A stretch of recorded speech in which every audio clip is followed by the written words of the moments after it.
Hi everyone, I'm Rincey and this is Rincey Reads. Today I'm going to be talking about Julie Chan is Dead by Liann Zhang. This is a thriller that came out in 2025 and I ended up picking it up because I had heard so many people talking about this book and it kind of intrigued me. So this is a thriller and you are following this character named Julie Chan.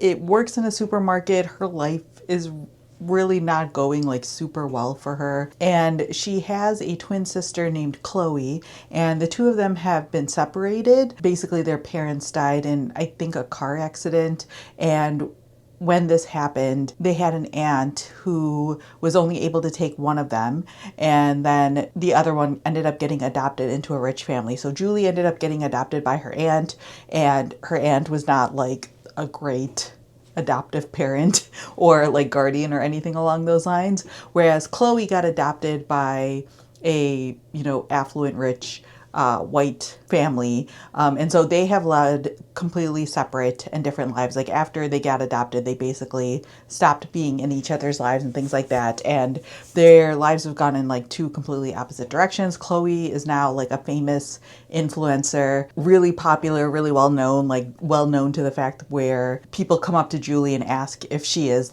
Chloe and things like that, because they are identical twins.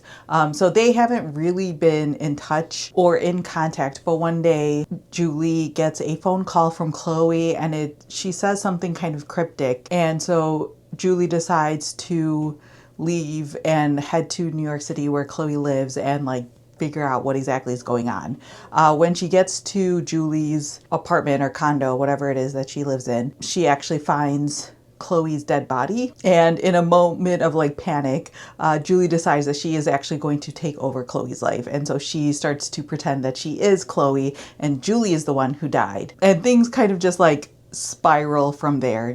Julie starts to pretend to be Chloe, starts to take the jobs, take all of the free gifts and all of the different things that she gets as that Chloe gets as an influencer, attending events as Chloe and all of these different things. And so she is reveling in being now the rich and famous and beautiful one and having all these perks and things like that, while trying to hide the fact that she's not actually Chloe. However, the longer she starts to be in Chloe's shoes, the more she starts to realize that things are not quite what they seem, and something might actually be up with the way that Chloe died. So that's all I'll say there. There's more that is said in the description that the marketing and back of the book sort of provide you, but I feel like that's a good enough description there. So like I said, I picked this up because I had heard a lot of people talking about it, or a decent amount of people talking about it, and this one kind of intrigued me. I haven't been reading a lot of thrillers lately because I feel like they haven't just been interesting to me, to be honest, the premises of them. And this was one of those premises where I was just it's either going to be a really fun ride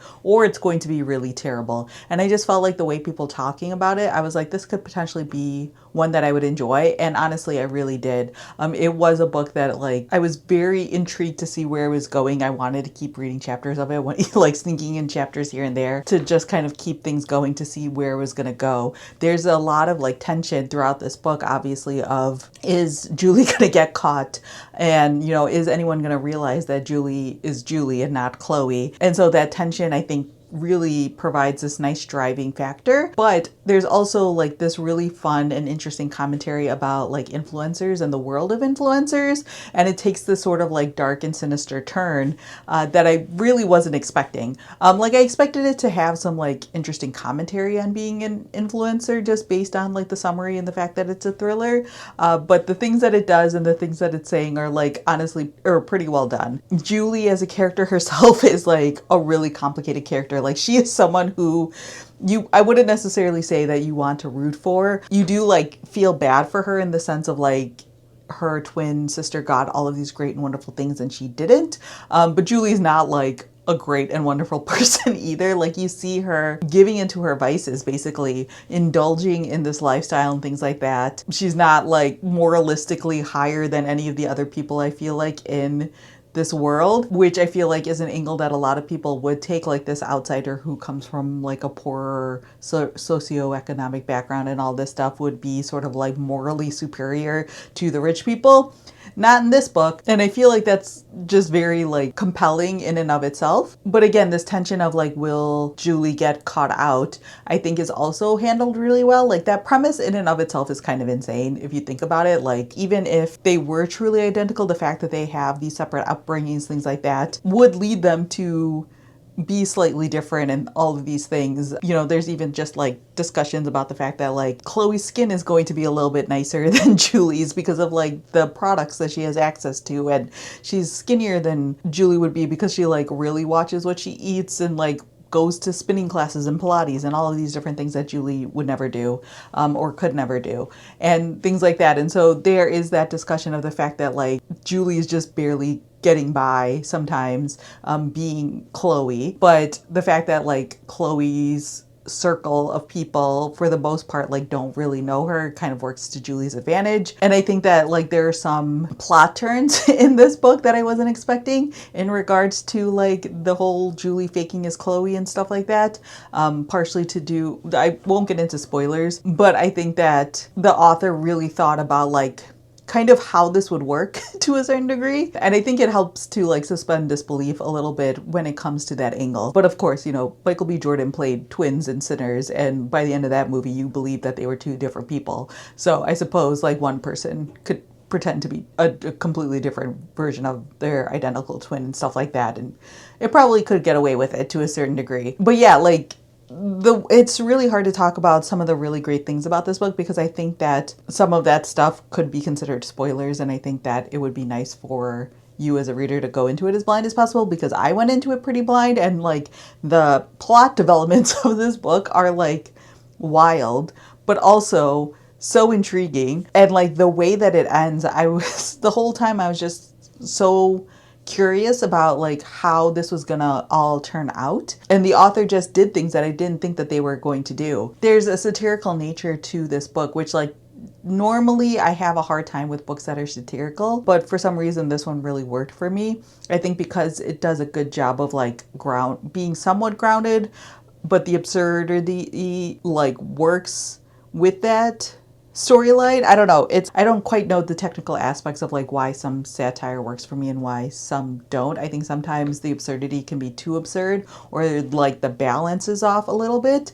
But for me, this one works. I think it also, because it's a thriller, there is some level of like suspension of disbelief that always comes along with a thriller that maybe I was like well prepared for it considering the genre of the book. But yeah, I feel like the way the author chose to like wrap up this book, again, not getting into spoilers, but I just thought it was really clever, and I honestly can't imagine a different or better way that it could have gone. To be clear.